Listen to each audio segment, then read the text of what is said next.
Hello and welcome to my talk on the Animation Archive, defining a philosophy and establishing a field of practice. My name's Dr. Steve Henderson from Manchester School of Art. Recently completed a PhD at Loughborough University looking at the creation of a system of archive management for animation materials and British children's television animation. So when we think of animation archives, the layman may think of animation in its final film form, and collections such as the one pictured here. But what do we mean by animation archives, and how should we define an animation archive ourselves?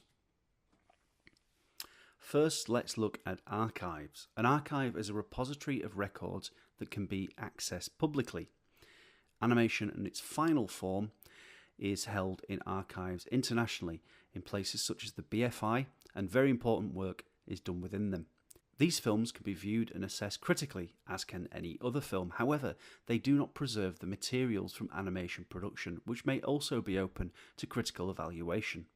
Animation is a material-heavy process, creating movements by either drawing, simulating, or photographing, and this produces a very heavy output of materials from all stages of animation.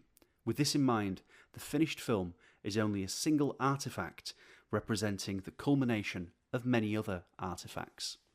Film cells and other items from animation production exist, such as scripts, storyboards, and designs, and they hold within them information about the production of animated work that is not captured in the finished film form. When we view the film itself, as we see here on screen, it's only a single artifact created by a wider collection of artifacts and objects, from the idea stage through pre-production, production, post-production, and then afterwards through exhibition, which is a whole other level of interaction. With exhibition, you have programming and merchandise that are just some of the further adventures that a film may have. All of these processes create artifacts along the way that relate to the film. So if we return to our question, what is meant by an animation archive? When the term animation archives is used in this presentation, it is used to describe an archive of animation materials and not an archive that exclusively holds copies of animated films. An animation archive is materials relating to the production or exhibition of an animated film. If we consider the model of an animation archive, we might be inclined to imagine the Animation Research Library, which is home to the Walt Disney Animation Studios collection.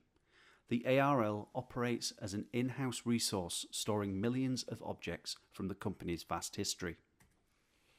In its modern incarnation, the ARL could be seen as a model of good practice for animation material collections and archiving, as the objects are kept safe and stored well, as Disney has the resources available to maintain such a huge collection.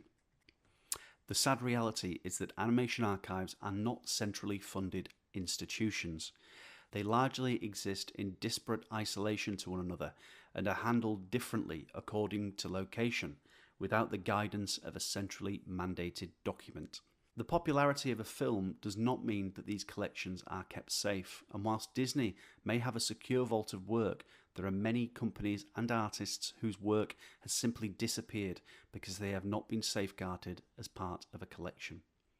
Many places, such as the Animation Academy collection at Loughborough and the Asifa Hollywood collection, existed as huge piles of boxes and have only recently been taken care of from an organisational point of view. Many of these places have no centralised organisation to turn to. So what can be achieved from saving the materials that go into making an animated film that the finished film itself does not preserve? From a heritage point of view, it is present through comedy, folklore, and other traditions that can be found in the narrative and visual aesthetics of the animated work. Regarding culture, all art bears the mark of the creator, which speaks to regional, national, and international cultures. Regarding education, artifacts give us insight into the techniques and skill set developed for future generations to benefit from. And for exhibition, artwork can be used for educational, inspirational, and aspirational purposes, prolifically showing the technique of animation endlessly fascinates the public and encourages the next generation of animators, and current animators are also enamoured by the materials. So how do we save animation collections? There are many questions here. such as what to keep, because the volume of materials may mean that questions rise as to what needs to be kept and what needs to be thrown away due to resource limitations such as space or the ability to adequately preserve the materials. This is where a joint philosophical consensus would need to come into place to suggest guidelines for these collections. How should we keep them?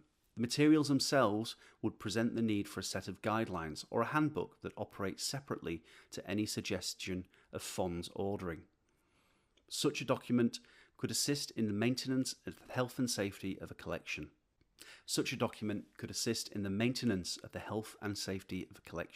There are experts in the field of preserving plastics for film cells and paper conservators. Sharing in these experts' knowledge would benefit the animation archive community. Taylor and Walker have done academic work to this end on the materiality of animation collections, whilst Alan Friswell and Ron Barbagalo do tremendous practical work in their fields too. As for formats, as animation moves away from the tangible and towards the digital, systems and suggestions will need to be considered that preserve the same necessities of practice that tangible objects do.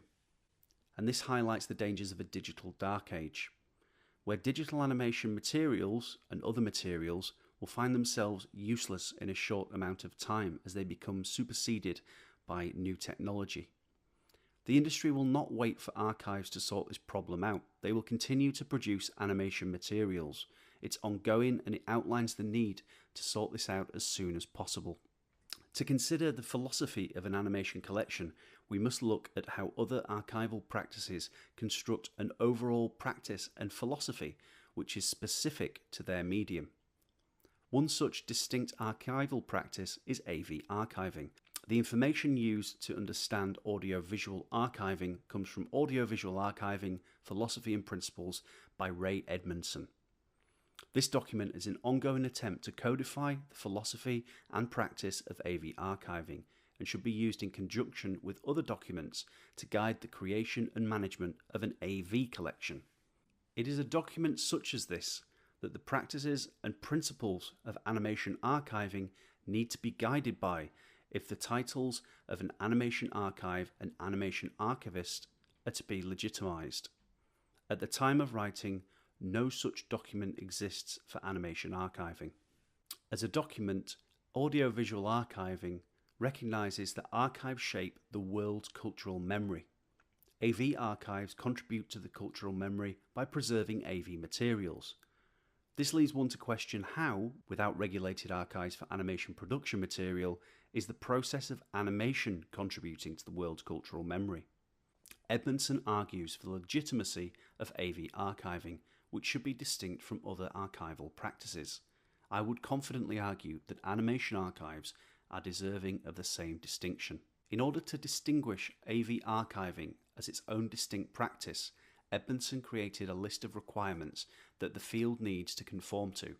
It requires a body of knowledge and literature, a code of ethics, principles and values, terminology and concepts, a worldview or paradigm, written codification of its philosophy, skills, methods, standards and codes of best practice, forums for discussion, standard setting and issue resolution, training and accreditation standards, and commitment.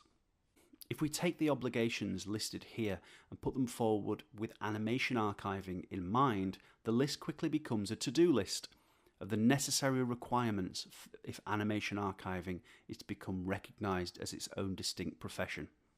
In order to complete those obligations, I would propose an International Council on Animation Archives. The work there needs to be overseen by a forum or council of experts. Forums do exist within the Society of Animation Studies and between practitioners who communicate on a one-to-one basis and collection managers, but there's currently nothing globally unifying animation archives like there is AV archives. There are other benefits for setting up an official forum or council of animation archives. The Materials in Motion conference could be the start of an international council on animation archives.